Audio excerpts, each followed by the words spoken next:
온 지가 벌써 미국 갔다 온 지가 꽤 오래됐는데 잘 다녀왔습니다. 그 자녀들하고 오래간만에 좋은 시간을 가졌고요. 또 시카고 모임도 꼭 그 방문이 필요했던 그런 기간이었습니다. 여러 가지로 좀 어려움이 있는 그런 때였는데 마침 가서 좋은 이제 교제를 갖게 돼서 몇 번 미루다가 제가 갔는데 아마 그것도 때를 하나님께서 이렇게 맞추신 게 아닌가 이렇게 생각할 만큼 합당한 그런 때에 교제를 가졌습니다. 손주 둘이 있는데요. 실컷 보고 왔습니다. 이제 여기는 저희 식구들이 없으니까 손주들하고 이렇게 재미있게 보내시는 분들 보니까 굉장히 마음에 부럽더라고요. 그래서 저도 이제 가서 한꺼번에 그냥 계속 같이 먹고 자고 뭐 하면서 한꺼번에 실컷 보고 이제 몇 년 안 봐도 될 것 같습니다.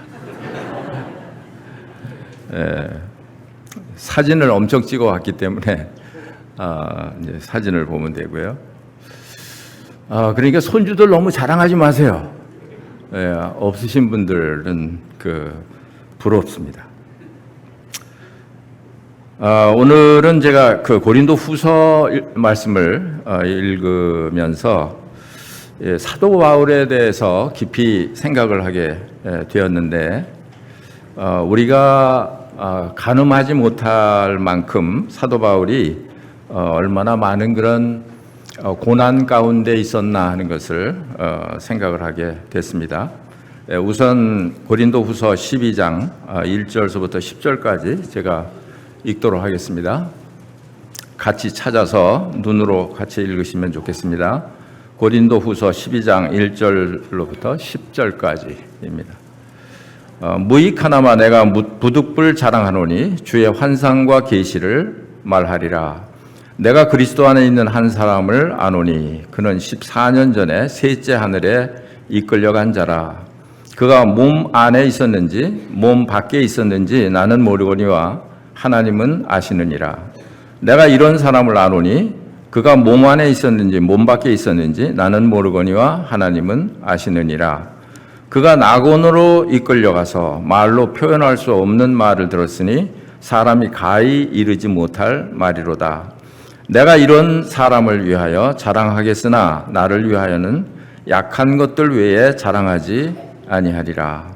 내가 만일 자랑하고자 하여도 어리석은 자가 되지 아니할 것은 내가 참말을 함이라.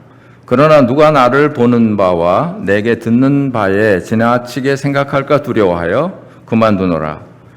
여러 계시를 받은 것이 지극히 크므로 너무 자만하지 않게 하시려고 내 육체에 가시 곧 사단의 사자를 주셨으니 이는 나를 쳐서 너무 자만하지 않게 하려 하심이라. 이것이 내게서 떠나가게 하기 위하여 내가 3번 주께 간구하였더니 나에게 이르시기를 내 은혜가 내게 족하도다. 이는 내 능력이 약한 데서 온전하여 짐이라 하시니라. 그러므로 도리어 크게 기뻐함으로 나는 나의 여러 약한 것들에 대하여 자랑하리니 이는 그리스도의 능력이 내게 머물게 하려 함이라. 그러므로 내가 그리스도를 위하여 약한 것들과 능욕과 궁핍과 박해와 곤고를 기뻐하노니 이는 내가 약한 그때에 강함이라. 네, 거기까지였습니다. 사도 바울이 여기에 내가 곤고 가운데서도 기뻐한다 이렇게 말씀을 하셨지만 이것은 우리 주님께로부터 어떤 기도의 응답을 받고 난 다음에 이러한 마음이 생겼을 것입니다. 그 전에는 사도 바울은 엄청난 그런 비난과 그런 핍박과 이런 능욕을 당하고 있는 그런 상황 이었던 것을 보게 됩니다. 어떤 그 일을 당하고 있었는지는 11장, 12장, 13장 이렇게 고린도 후서를 읽어보면 그때 상황이 어땠었는지, 얼마나 그 사도 바울이 마음이 어려웠을 것인지, 마음만 어려울 뿐 아니라 그 모든 삶 자체가 어려웠었나 하는 것을 짐작을 미리 할 수가 있습니다. 이때는 아마 그 거짓 사도들도 이렇게 활동을 하고 있었던 것 같습니다. 그러면서 이 사도 바울은 사도라고 볼 수 없다, 이렇게 비난을 하고, 그러니까 그것을 듣는 고린도 교인들도 사도 바울이 무슨 사도냐, 그분은 예수님 생전에 계실 때 함께 하지도 않았던 그런 분인데 어떻게 사도라고 일컬을 수 있느냐, 이런 그 이유에서 이 사도 바울의 그런 사도직을 이렇게 부인하는 이런 그 사람들이 있었던 것 같습니다. 그러면 사도 바울이 전도해서 고린도 교회가 생겨났는데, 그런데 그렇게 받으니까 이 사도 바울 마음속에는 얼마나 그런 큰 어려움이 됐을까, 그런 생각을 갖게 되고, 그뿐 아니라 이 사도 바울이 이렇게 교회에 가는 것은 재물을 취하기 위한 것이다, 이렇게 이야기 비난하는 그런 사람들이 있었습니다. 전장으로 가셔서 11장에 가보시면 11장 8절에 보시면, 내가 너희를 섬기기 위하여 다른 여러 교회에서 비용을 받은 것은 탈취한 것이라. 또 내가 너희와 함께 있을 때 비용이 부족하였을 때 아무에게도 누를 끼치지 아니하였음은 마게도니아에서 온 형제들이 나의 부족한 것을 보충하였습니다. 내가 모든 일에 너희에게 폐를 끼치지 않기 위하여 스스로 조심하고 또 조심하리라.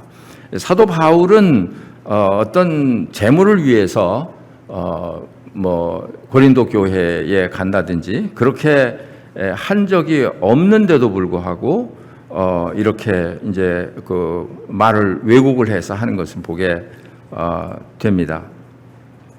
또 여기 같은 12장 14절 말씀에도 보시면, 보라 내가 이제 세 번째 너희에게 가기를 준비하였으나 너희에게 폐를 끼치지 아니하리라. 내가 구하는 것은 너희의 재물이 아니요 오직 너희니라. 그런 말씀을 하고 있고요. 16절에도 하여간 어떤 이의 말이 내가 너희에게 짐을 지우지는 아니하였을지라도 교활한 자가 되어 너희를 속임수로 취하였다 하니, 이렇게 이제 비난을 하는 그런 것이 있었던 것 같습니다. 그런데 사도 바울은 그런 사람은 아니었습니다. 오히려 비용이 모자라면 자신이 장막 짓기를 해서 동행들의 쓸 것을 공급을 하고, 또 고린도 교회를 위해서 사용을 하고, 이런 분이었는데도 불구하고 이런 이제 상황이기 때문에 사도 바울이 고린도 교회에 지금 세 번째 가기를 원하는데 그 가는 것도 굉장히 두려워하는 거예요. 여기 12장 20절에 보시면, 19절에 보시면, 너희는 이때까지 우리가 자기 변명을 하는 줄로 생각하는구나. 우리는 그리스도 안에서 하나님 앞에서 말하노라. 사랑하는 자들아, 이 모든 것은 너희의 덕을 세우기 위함이라. 내가 갈 때 너희를 내가 원하는 것과 같이 보지 못하고, 또 내가 너희에게 너희가 원하지 않는 것 같이 보일까 두려워하며, 두려워하는 마음이 있었어요. 그러니까 원하지 않는 고린도 교회 모습을 사도 바울이 볼까봐 두려워했고, 또 원하지 않는 사도 바울을 그런 모습을, 고린도 교회의 그런 모습을 또 사도 바울이 볼까봐 또 두려워하고, 또 다툼과 시기와 분냄과 당짓는 것과 비방과 수군거림과 거만함과 혼란이 있을까 두려워하고, 이런 것들도 이제 두려워했습니다. 평안하지 상태에 있었으니까요. 또 내가 다시 갈 때 내 하나님이 나를 너희 앞에서 낮추실까 두려워하고, 또 내가 전에 죄를 지은 여러 사람의 그 행한 바 더러움과 음란함과 호색함을 회개하지 아니함 때문에 슬퍼할까 두려워하노라. 예, 그래서 상당히 그 사도 바울은 고린도 교회를 방문하기에 앞서서 이렇게 많은 그런 어떤 그 마음의 갈등, 어려움, 이런 게 있었던 것 같습니다. 그래서 사도 바울이 여기에서 무슨 이야기를 하느냐 하면, 셋째 하늘에 올라가서 그 셋째 하늘에서 말할 수 없는 그런 표현할 수 없는 그런 말을 들은 그 경험, 그걸 이야기를 합니다. 그런데 사도 바울은 그걸 좀 말하고 싶어서 하는 게 아니에요. 자랑하고 싶어서 하는 게 아니에요. 그래서 1절 첫 번째, 무익하나마 내가 부득불 자랑하노니, 이런 말을 쓰고 있습니다. 사실은 이런 환상과 계시, 이런 것은 무익한 것이다라고 말씀을 하고 있습니다. 아마 이런 거짓 사도들 중에도 이런 환상과 계시를 보고 이렇게 성도들을 미혹하고 자기를 좀 돋보이기 위해서 그렇게 했던 일들이 있었던 것 같습니다.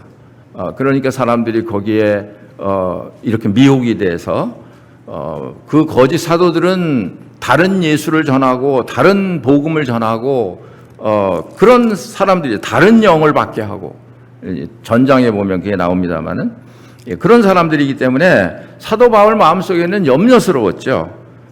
이 고린도 교회가 이렇게 나를 거절하는 것이 중요한 게 아니라 내가 전한 복음, 그것에 대한 그 중요성, 이런 것에 대해서 고린도 교회가 이렇게 이탈을 할까봐 이렇게 마음에 그런 두려움이 있었던 것 같습니다. 그래서 이런 셋째 하늘에 올라간 이야기를 하면서도 내가 환상과 계시를 말하려고 하지만 이게 무익한 거라고 얘기하는 것은, 환상과 계시를 이야기한다고 해서 그 환상과 계시가 사람을 구원하는 그런 게 되지 못하기 때문에 그런 거죠. 사람을 구원하는 것은 사도 바울이 전한 십자가의 도, 예수 그리스도에 관한 그런 말씀, 그것만이 사람들을 구원하는 것인데, 그거보다 더 아주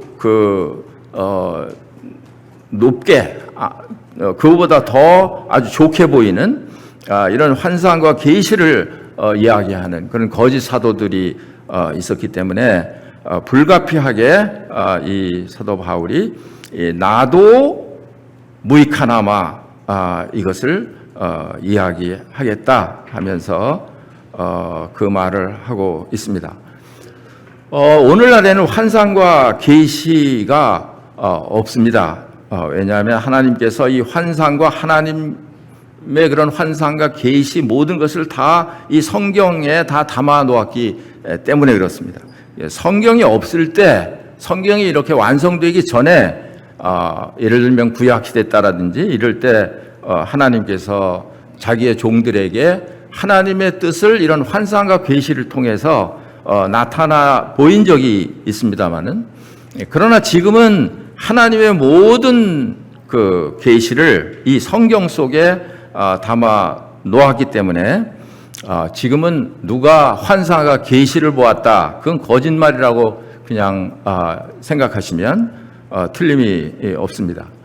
얼마 전에 제가 유튜브에서 그 어떤 제가 별걸 다 어떤 때는 봐요. 근데 그 이단의 교주가 강의하는 것을 들었는데, 그 이단의 교주가 뭐라고 얘기를 해서 사람들을 미혹하나, 그런 걸 이제 알게 되었는데, 뭐라고 얘기하냐면, 하나님께서 자기에게 요한계시록을 계시를 하셨다는 거예요. 그래서 요한계시록을 자기에게 다 펴서 보여줬다는 겁니다. 그래서 자기의 말을 듣지 않으면 다 구원받지 못한다, 이렇게 이야기를 하는 소리를 들었습니다.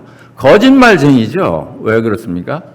요한계시록 1장 1절에 보니까 이것은 예수 그리스도의 계시라 그렇게 말씀을 하셨잖아요. 또 이것을 그 종 요한에게 속히 될 일을 이렇게 보이셔서 기록했다. 그 사람이 아니고요. 이 암흑의 그물이 아니고 요한에게 계시해서 요한계시록을 기록했다. 그리고 3절에 보니까 이 예언의 말씀을 읽는 자와 듣는 자와 지키는 자들이 복이 있다. 그렇게 말씀을 하셨지. 어디 어떤 사람에게 요한계시록을 계시를 다 보여줘서 그 사람의 말을 듣지 않으면 구원 받지 못한다. 이런 말이 없지요. 그러니까 1절에서 3절만 읽어도 그 말이 거짓말이라는 걸 알 수 있게 되는 것이죠. 여하간 지금 우리가 살고 있는 이 시대에는 결코 하나님께서 이런 환상과 계시를 통해서 말씀하지 않는다 하는 것입니다. 구약 시대 때도 거짓 선지자와 참 선지자가 있어서 그것이 헷갈렸어요. 어떤 것이 참 계시고 어떤 것이 참 환상인지를 왜냐하면 그때는 성경이라는 기준이 없었으니까 그럴 수밖에 없었습니다. 그리고 혼란하게 하는 그런 게 있었습니다. 지금도 마찬가지죠. 지금도 어떤 사람이 환상을 보고 계시를 받아서 내가 하나님 말씀을 받았다 이렇게 얘기를 하면 다른 사람도 또 그렇게 계시를 받았다고 말할 수 있는 거 아니겠습니까? 그러면 어떤 사람이 받은 계시가 참 하나님의 말씀인지를 알 방법이 없죠. 알 도리가 없잖아요. 그런 걸 아시고 하나님께서는 모든 계시의 말씀을 이 성경 66권에다가 담아 놓았습니다. 우리 구원서부터 어떤 시대적인 그런 앞으로 될 일에 대해서도 모든 것에 대해서 이 성경에 하나님의 감동으로 하나님 말씀을 기록해 놓고 있기 때문에 우리는 다른 것을 결코 믿거나 쫓아가거나 이렇게 해서는 안 되죠. 하나님의 말씀만 오직 우리가 믿고 따라야 한다 하는 것입니다. 그런데 이제 이때는 이제 사도 바울이 이 환상과 계시에 대해서 지금 말씀을 하고 있습니다. 물론 이때도 성경이 완성된 때는 아니고요. 그러면서도 이 일이 14년 전에 있었다 이렇게 말을 합니다. 14년 동안 그 계시를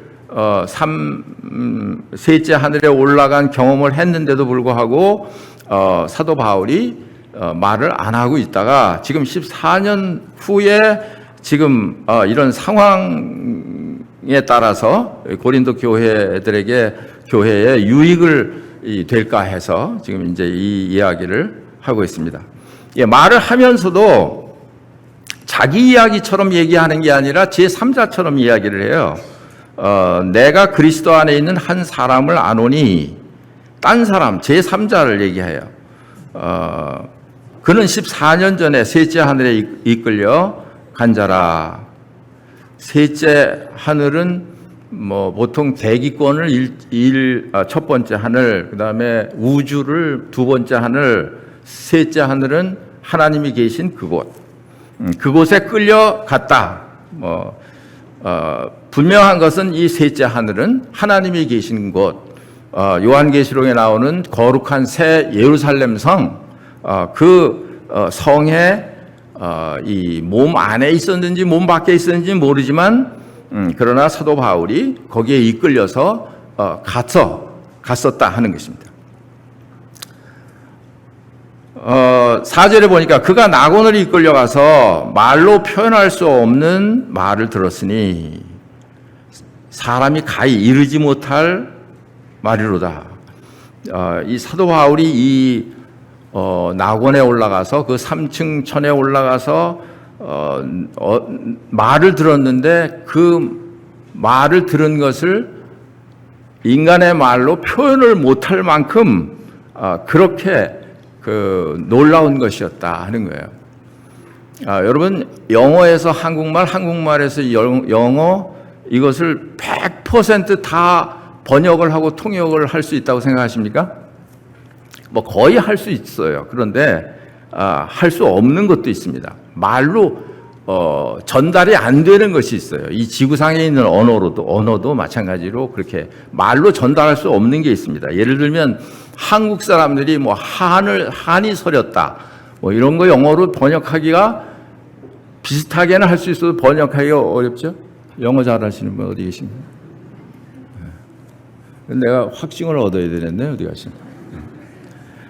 그런 말을 번역하기 어려워요. 그런데 이 사도 바울이 셋째 하늘에 올라가서 음성을 들었는데 그 음성이 얼마나 지금 제가 표현하는 것조차도 이게 뭐가 이상한 거죠. 말로 표현할 수 없는 그런 그 음성을 들었다는 거예요. 그래서 제가 생각하기로는 아마도 그 요한복음 1장에 태초에 말씀이 계시니라 이 말씀이 하나님과 함께 계셨으니 이 말씀이 곧 하나님이시니라.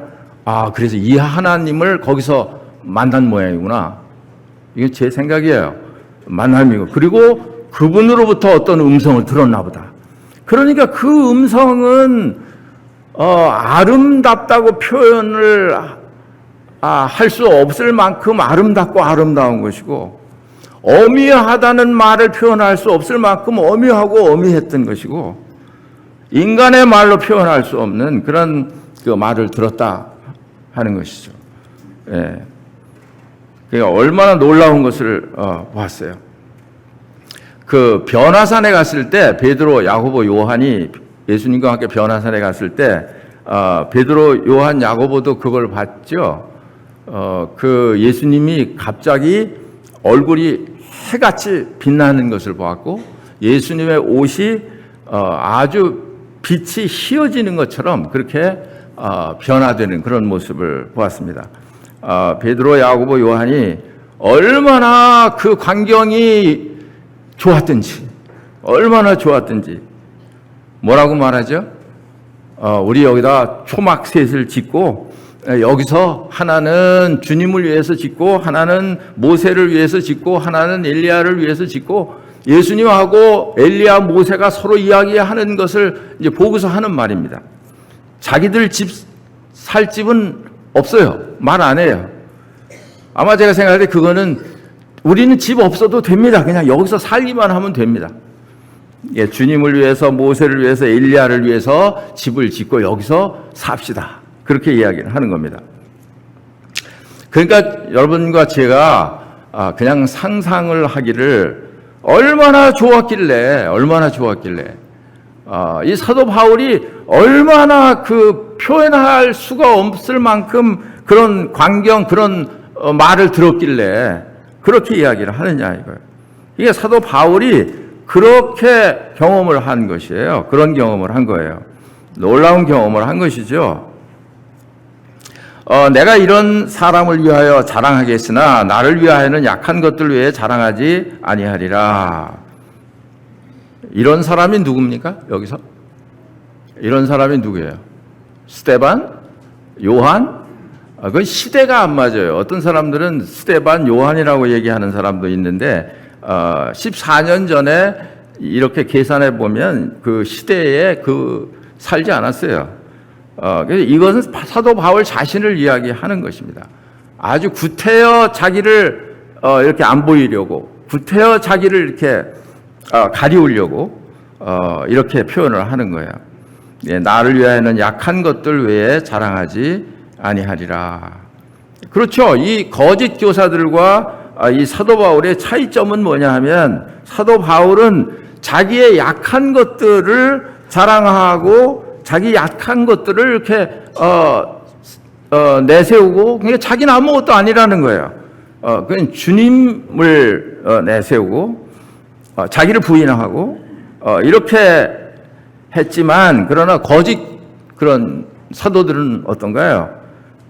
차이점이 뭐냐 하면 거짓 사도들은 자기를 아주 높게 보이고 자기를 신령하게 보이고 자기를 아주 이렇게 좋게 보이게 하는데 이 말을 하는 그런 이제 사람들이었다 하는 걸 우리가 알 수가 있습니다. 그래서 결국은 그 이단 교주가 나중에는 뭐라고 얘기를 하냐면 결국은 뭐예요? 결국은 내 말을 들어야 되는데 결국은 내가 하나님이라는 거예요. 내가 하나님이라는 거예요. 결국은 그렇게 되는 것이죠. 아마도 그 7년 환란 기간 동안에도 이 적그리스도가 그럴 거예요. 적그리스도가 자기를 하나님이라고 한다 이렇게 기록되어 있지 않습니까? 이렇게 이적과 뭐 기사를 행하면서 자기를 하나님이라고 한다. 그러니까 자기를 높이는 거예요. 그런데 사도 바울은 하나님의 참 종이었습니다. 그래서 자기 약한 것들 외에는 자랑하지 않는다라고 말하고 있습니다. 이게 아마도 사도 바울의 그 사역에 있어서 매우 중요한, 하나님께서 사도 바울을 사용하시는 그런 이유 중에 하나가 그거였을 것입니다. 사도 바울이 약한 것에 대해서 이것을 자기 약한 것을 알았기 때문에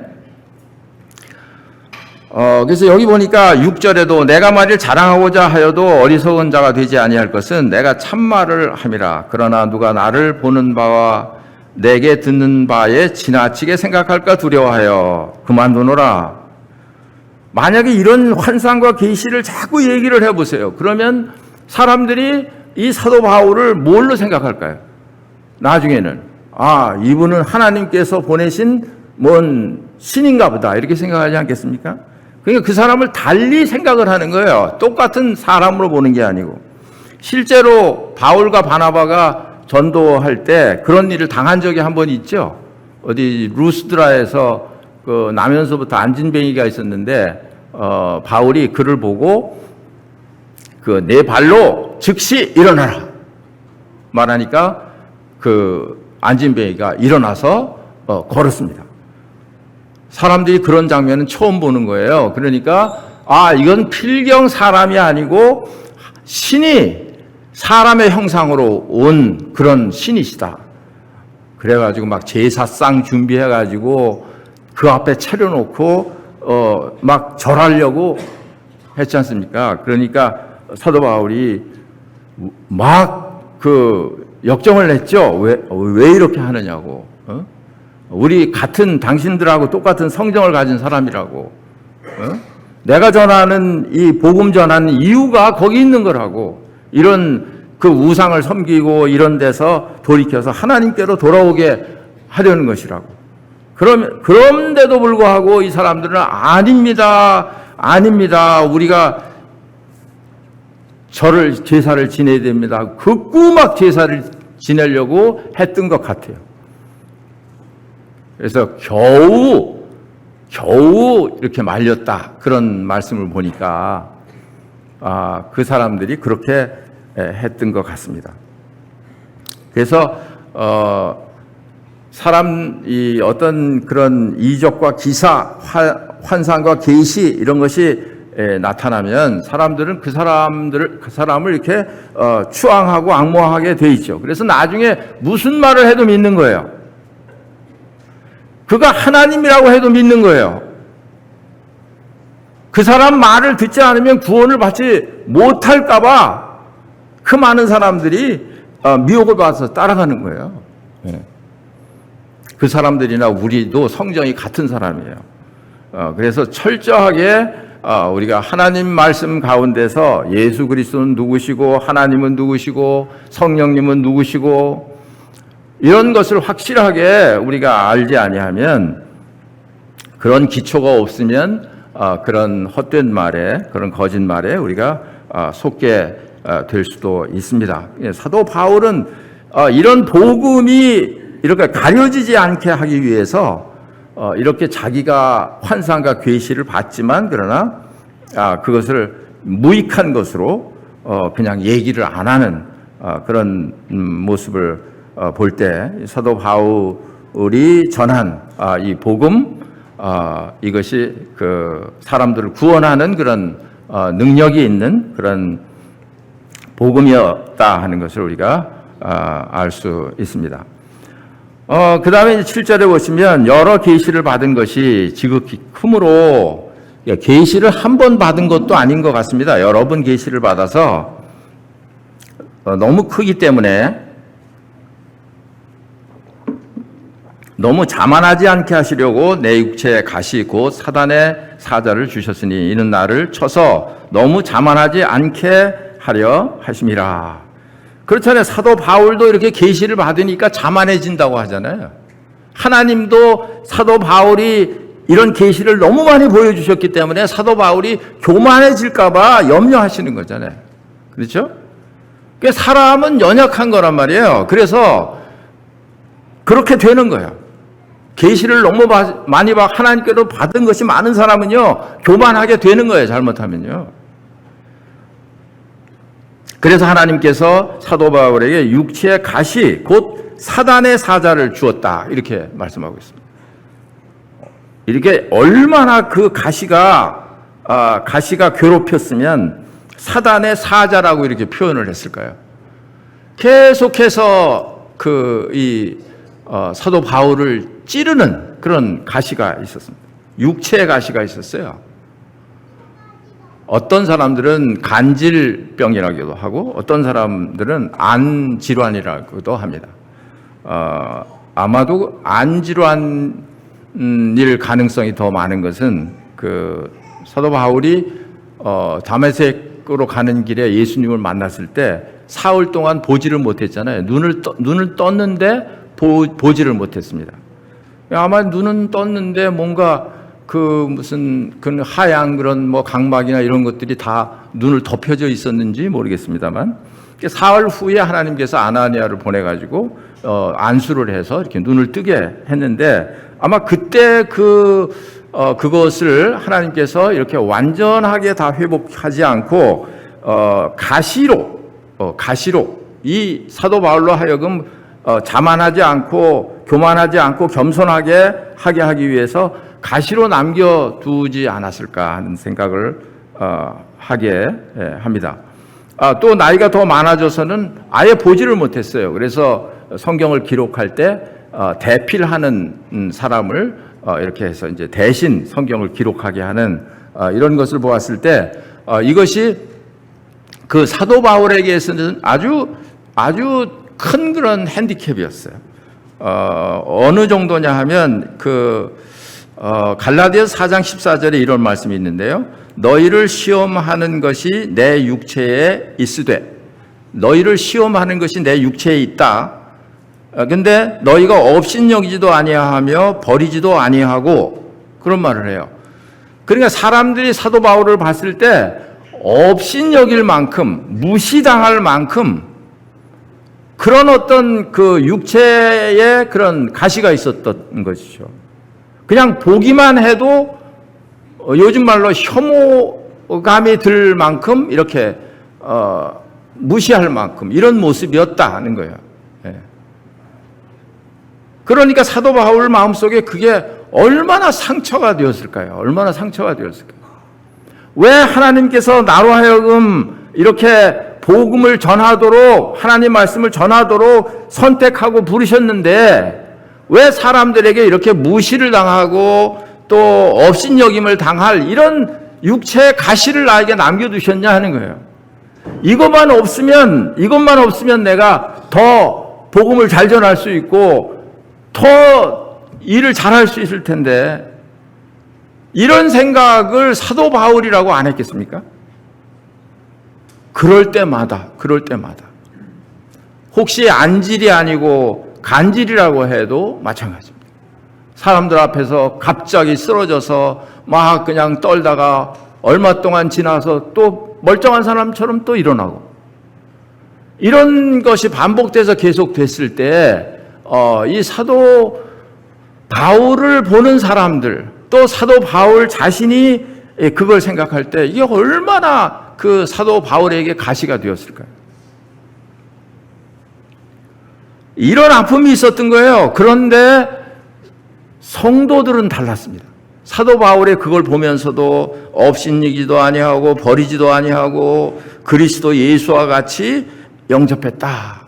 그리스도 예수를 영접하는 그런 것처럼 사도 바울을 영접했다. 이렇게 말씀을 하고 있는 것을 보면 성도들은 그렇지 않았어요. 그런데 이 거짓 사도들도 이런 것을 가지고 얼마나 그 가십을 삼았을까요? 사람들에게. 그러니까 이 사도 바울이 이것이 떠나가게 하기 위해서 3번이나 간구를 했다. 이렇게 기록을 하고 있습니다. 3번이나 간구를 했다. 이게 참 이게 사도 바울은 어떤 사람인데요? 그냥 지나가다가 수건만 얹어도 병이 낫고, 그냥 말 한마디에 아까 말씀드린 안진뱅이가 일어나고, 이런 능력을 행사하는 그런 사람인데, 근데 자기 그 눈병은 못 고치는 거예요. 그래서 하나님 앞에 나가서 3번 이것을 간구했다. 그렇게 말합니다. 그 결과가 어땠을까요? 결과가 야속하게도 하나님께서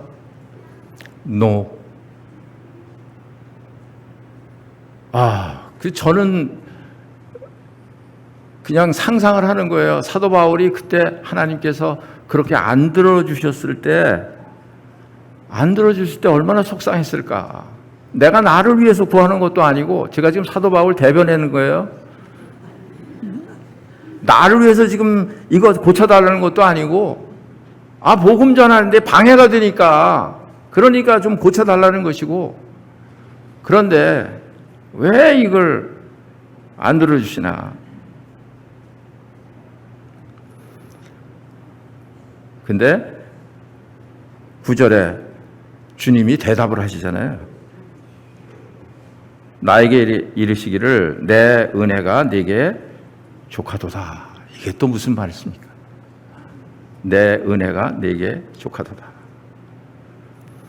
그러니까 우리는 우리에게 있는 어떤 장애물, 우리에게 있는 장애가 되는 사람, 어떤 그런 나에게 지금 가시가 되는 그런 것들, 그것을 치우면, 그러면 이제 내가 은혜 받죠, 그렇죠? 그걸 치워지면 은혜가 될 것 같잖아요. 감사할 것 같잖아요. 그런데 그렇게 말씀을 안 하시는 거예요. 그러니까 지금 사도 바울은 육체의 가시가 있는 거죠, 육체의 가시. 근데 생각해 보면요, 사람마다 다 가시가 있더라고요. 보니까 다 가시가 있어요. 없는 사람은 별로 없어요. 진짜 없는 사람은 찾아봐도 가시가 없는 사람은 그건 교만할 건덕지가 없는 사람이에요, 진짜. 네. 그냥 바보, 건덜지가 없는 사람. 그렇지 않으면 정말 약해서 감당을 못할 사람. 감당치 못할 시험을 하나님이 허락하지 않는다고 그러셨으니까. 그래서 사람마다 다 가시가 있는 거예요. 가시가. 질병이 있고, 보니까 질병이 없는 사람이 별로 없어요. 그래서 이게 하나님께서 우리에게 주신 가시입니다. 뭐 치료해서 나을 수 있으면 그렇게 해야 되겠죠. 병원에 가고 의사한테 가고 해서 치료하고 또 기도도 하고 이렇게 해야 되겠죠. 그렇지만 하나님께서 그것을 계속 그냥 내버려 두시는 이유는 뭐냐 하면, 이런 세상에서 당하고 있는 이런 것보다 내가 내게 보여준, 내가 내게 준 은혜가 비교할 수 없을 만큼 크다는 거예요. 내가 그걸 아느냐는 거예요. 그렇다면 너는 왜 거기에 붙들려서 사느냐는 거예요.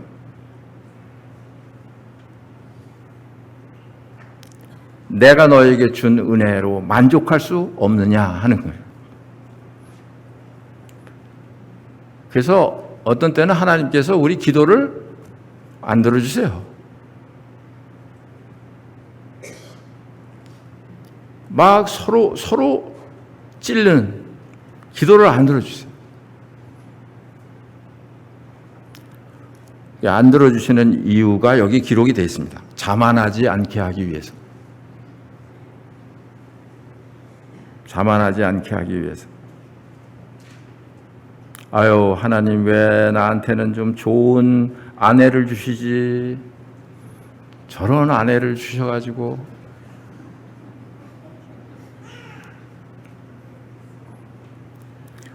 아이고, 하나님 왜 나한테는 저런 남편을 주셔가지고. 아주 죽겠습니다. 제가 죽지 못해 삽니다. 말하는 것마다 나를 찌르고요. 아주 괴롭기가 짝이 없어요. 지옥이 따로 없습니다. 내 집이 지옥입니다. 그 해결할 방법이 없잖아요. 근데 사실은 하나님께서는 그런 약함을 사람들에게 어느 모양의 약함으로든지 다 약함을 주시는 거예요.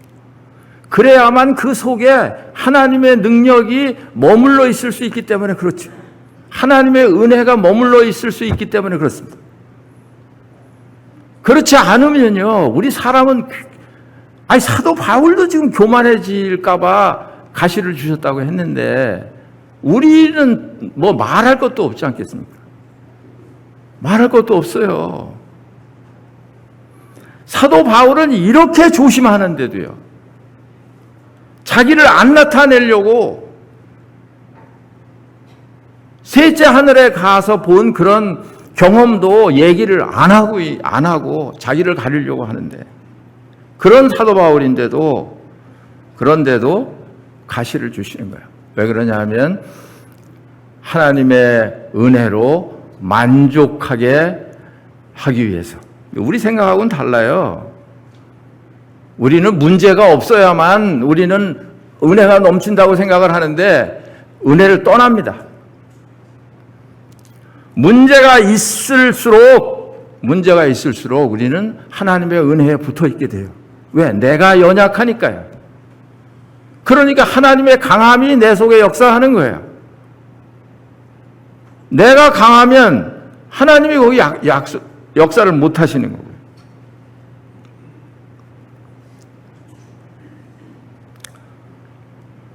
그래서 9절에 보니까 나에게 이르시기를 내 은혜가 네게 족하도다. 이는 내 능력이 약한 데서 온전하여 짐이라 하신지라.